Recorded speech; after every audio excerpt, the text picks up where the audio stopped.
मानसी एक छोटे शहर में रहती थी। मानसी एक अमीर घर की लड़की है। उसके माता पिता ने उसे बहुत लाड़ प्यार से पाला है। आज तक उसने सिर्फ पढ़ाई और दोस्तों के साथ घूमना फिरना ही किया था। उसकी उम्र अब शादी की हो गई थी। एक दिन मानसी की माँ ने मानसी के पिता को याद दिलाते हुए शादी की बात की। हमारी बेटी अब शादी के लायक हो गई है। उसकी शादी के बारे में कुछ सोचा है या आपको ध्यान ही नहीं है? हाँ, मुझे बिल्कुल ध्यान है। मैं आज से ही मानसी के लिए लड़का देखना शुरू कर देता हूँ। शादी तो हो जाएगी, लेकिन आपके लाड प्यार ने इसे इतना बिगाड़ रखा है कि मुझे तो डर है ये किसी भी घर में जाकर उनके तौर तरीकों से रह पाएगी भी या नहीं। यही तो काम है हमारा कि हमारी बेटी के लिए अच्छा घर ढूंढे ताकि वो वैसे ही रह सके जैसे यहाँ रहती है। उसी दिन मानसी के पिता की मुलाकात उनके पुराने पक्के दोस्त से होती है। दोनों बहुत खुश होते हैं और वो उन्हें घर पर भी बुलाते हैं। घर पर वो खूब बातें करते हैं और पुरानी बातों को याद करके हंसते हैं। तभी वहाँ से मानसी गुजरती है। नमस्ते अंकल, पापा आपके बारे में बहुत बातें करते हैं। अच्छा हुआ आप आ गए, अब पापा को और अच्छा लगेगा। अरे, तुम्हारी बेटी तो बहुत बड़ी हो गई। इसकी शादी हो गई क्या? नहीं, इसके लिए लड़का ढूंढ रहा हूँ। पिता के दोस्त खुश होकर कहते हैं, अच्छा तो आज हमारी मुलाकात यूं ही नहीं हुई है। मैं भी अपने बेटे की शादी के लिए लड़का ढूंढ रहा था। ये तो बहुत अच्छी बात है। लेकिन उनके दोस्त थोड़े दुखी हो जाते हैं। लेकिन मुझे लगता नहीं तुम्हारी बेटी को रिश्ता अच्छा लगेगा। हम तुम्हारी तरह अमीर नहीं है ना। अरे, दुखी क्यों होते हैं? एक बार मानसी से बात करते हैं। मानसी के पिता मानसी से पूछते हैं और उनके दोस्त के लड़के से मिलवाते भी हैं। मानसी को ये रिश्ता अच्छा लगता है। उसे लड़का भी पसंद आ जाता है। दोनों दोस्त बहुत खुश हो जाते हैं। मानसी की शादी हो जाती है और वो अपने पति रवि के घर जाती है। उसकी सास और ससुर उसका स्वागत करते हैं। आओ बहू, तुम्हारा स्वागत है। हमारा कमरा कहाँ है माँ जी? यही कमरा है। एक किचन और अंदर एक और कमरा है। अभी तुम नए दूल्हा दुल्हन हो तो तुम अंदर वाला कमरा ले लो। मानसी अंदर वाले कमरे में जाती है, लेकिन उसे इतने छोटे कमरे में नींद नहीं आती। रवि, एसी चला दो ना, बहुत गर्मी लग रही है। एसी तो नहीं है, पर जल्दी ही ना सेकेंड हैंड ले आऊंगा। अभी खिड़की खोल देता हूँ, तुम्हें अच्छा लगेगा। जैसे ही खिड़की खोलते हैं, गाड़ियों का शोर बढ़ जाता है और उसे फिर नींद नहीं आती। मानसी सुबह लेट तक सोई रहती है। उठो बहू, आज तुम्हारा पहला दिन है। कुछ बना के खिलाओ। मुझे तो कुछ बनाना नहीं आता, लेकिन मैं जरूर कुछ खिलाऊंगी। सास को लगता है वो खुद से कुछ तैयार करके खिलाएगी, लेकिन मानसी ऑनलाइन खाना ऑर्डर करके घर वालों को खिला देती है। सब खाने बैठते हैं। अरे, इसका स्वाद तो एकदम बाहर के खाने जैसा है। मुझे नहीं पता था मानसी ऐसा खाना बनाती है। हाँ बहू, बहुत अच्छा खाना बनाया है। मैंने नहीं बनाया सासू माँ, ये तो ऑनलाइन मंगवाया है। क्या? पर हमने तो तुम्हें बनाने को कहा था ना। मुझे तो खाना बनाना नहीं आता। अगले ही दिन सब सुबह जल्दी उठकर काम करते हैं, लेकिन मानसी सोई रहती है। जब बहुत वक्त हो जाता है तो सास उठा के काम में मदद करने को कहती है। बहू उठो, अब दोपहर होने वाली है। थोड़ा काम में हाथ बटा दो। काम करना तो नहीं आता, और इतना छोटा तो घर है, काम करने की जरूरत कहाँ है? कल कर लेंगे बचा हुआ काम। आज तो वैसे भी मुझे सहेलियों को शादी की पार्टी देने बाहर जाना है। मानसी, मेरी माँ ने बताया तुम उनकी बिल्कुल भी मदद नहीं करती। मैं अपने घर में भी नहीं रहती थी, मुझे इन कामों की आदत नहीं है। एक दिन सास को अपने मायके जाना पड़ता है। तभी सारी जिम्मेदारी मानसी पर आ जाती है। मेरे भाई की तबीयत ठीक नहीं है, उससे मिलने जा रही हूँ। तुम्हें सिर्फ 3 दिन के लिए घर का ख्याल रखना है। ठीक है, इतना तो मैं कर सकती हूँ। अगले दिन रवि ने सुबह जल्दी उठाया और मानसी से टिफिन तैयार करने के लिए कहा। मानसी उठो, मैं और बापूजी ऑफिस जा रहे हैं, जल्दी से खाना तैयार कर दो। मानसी ने सोच रखा था वो ऑर्डर कर देगी। लेकिन सुबह इतनी थी कि सब बंद था और अब उसके पास खाना बनाने के अलावा कोई और चारा नहीं था। उसने YouTube से देखकर जैसे तैसे खाना बनाया और पैक करके ससुर और रवि को दिया। दोपहर में जब उसने खुद खाया तो इतना खराब बना था कि वो खुद नहीं खा पाई। शाम तक बर्तनों पर चूहे और मक्खियां आने लगे। उसने सोचा नहीं था ये भी करना पड़ेगा, इसलिए उसने बर्तन भी धोए। मानसी के काम करने से घर इतना गंदा हो गया कि उसकी सफाई भी करनी पड़ी। ये सब करके वो बहुत थक गई थी। शाम को जब सब घर आए तो उसे लगा डांट पड़ेगी और सब उसके खाने की बुराई करेंगे, लेकिन किसी ने उसके खाने की बुराई नहीं की। मानसी को फिर भी बुरा लग रहा था। अगली सुबह खाना न बनाना पड़े इसलिए शाम को बाहर से पहले ही मंगा लेती है और चैन की नींद सो जाती है। पर अगली सुबह जैसे ही वो देखती है खाना बिगड़ जाता है। वो फ्रिज में रखना भूल गई थी। मानसी को फिर से सारा काम करना पड़ता है। काम करते करते उसकी तबीयत खराब हो जाती है। सास वापस आती है और उसका बहुत ख्याल रखती है।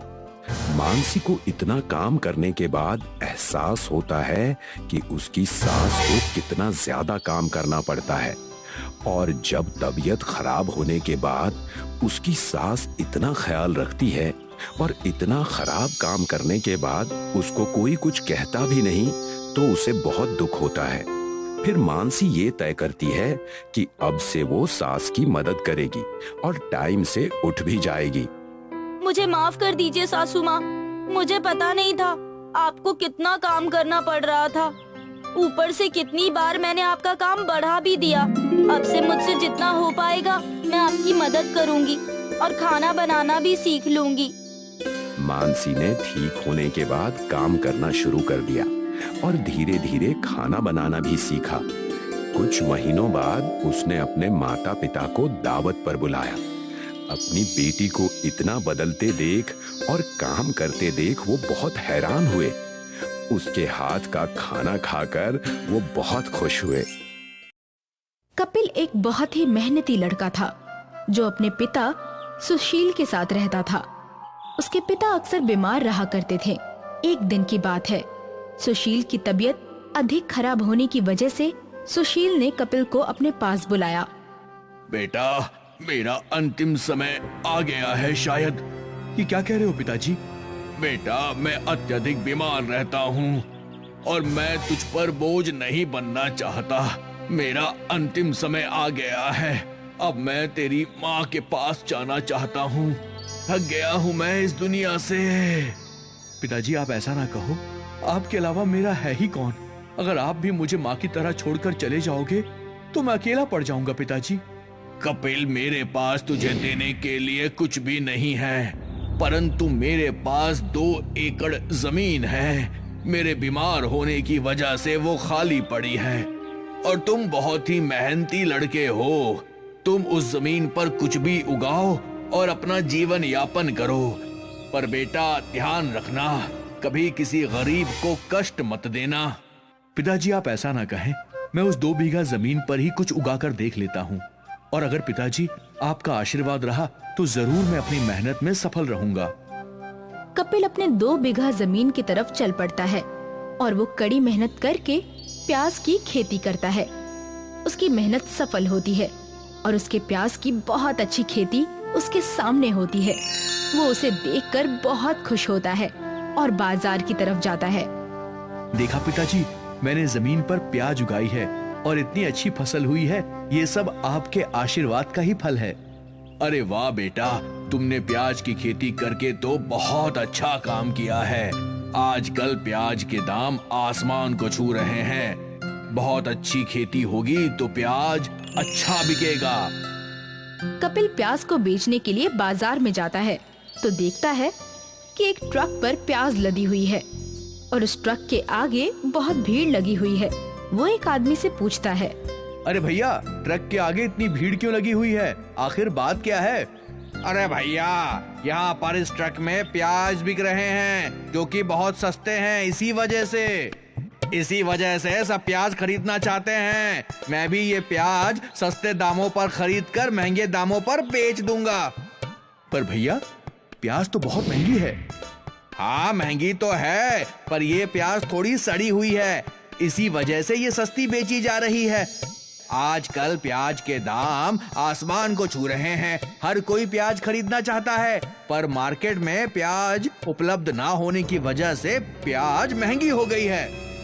तभी वो गांव का जमींदार आ जाता है और उन दोनों की बातों को सुन लेता है। कपिल, आजकल प्याज महंगी नहीं है, बल्कि महंगी कराई गई है।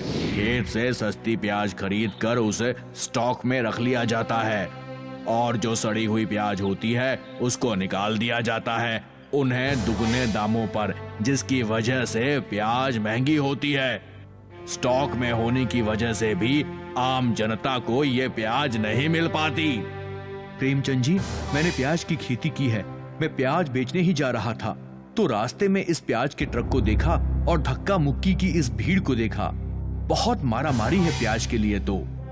कपिल, अगर तुम प्याज बेचने जा रहे हो तो उसका कोई फायदा नहीं, क्योंकि जो प्याज मार्केट में खरीदी जाएगी वो सब तुमसे बहुत कम रेट में खरीदेंगे और उससे 4 गुना रेट में प्याज आम जनता को बेचेंगे। यहाँ तो आम जनता के साथ बहुत नाइंसाफी है। मुझे इन लोगों की मदद करनी चाहिए। मुझे प्याज को सही मूल्य में जनता तक पहुंचाना चाहिए, परंतु मैं ये कैसे कर सकता हूँ? क्योंकि कुछ लोग तो प्याज से ही रोटी खाते हैं, उनके नसीब में सब्जी भी नहीं होती। अगर ये प्याज ही इतनी महंगी होगी तो वो रोटी नहीं खा पाएंगे।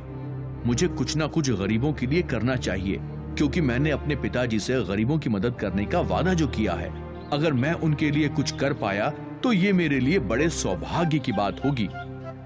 कपिल चिंतित होकर एक कोने में बैठा था।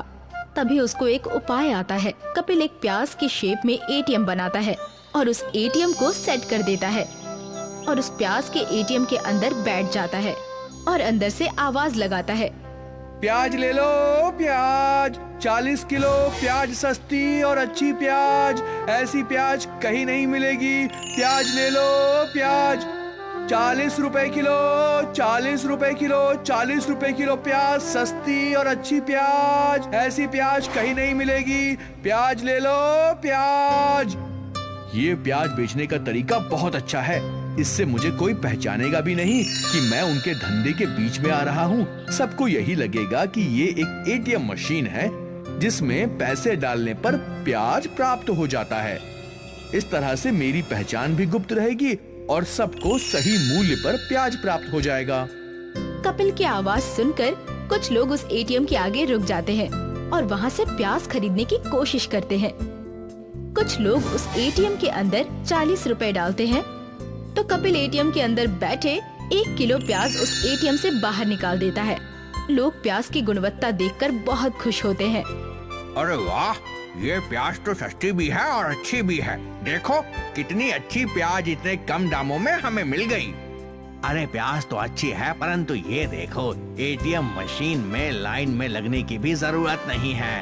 पैसा डालो और प्याज ले लो। कितना रोचक प्याज लेने का तरीका है। ये तरीका तो मुझे बहुत अच्छा लगा। ना ही प्याज छांटने का झंझट और ना ही पैसे खुले करवाने का झंझट। इसी तरह से सभी उस एटीएम मशीन से प्याज खरीदते थे और खुश होकर प्याज अपने घर ले जाते थे, जिसकी वजह से कपिल की सारी प्याज बिक जाती है और वो सभी लोगों की मदद करता हुआ अमीर हो जाता है।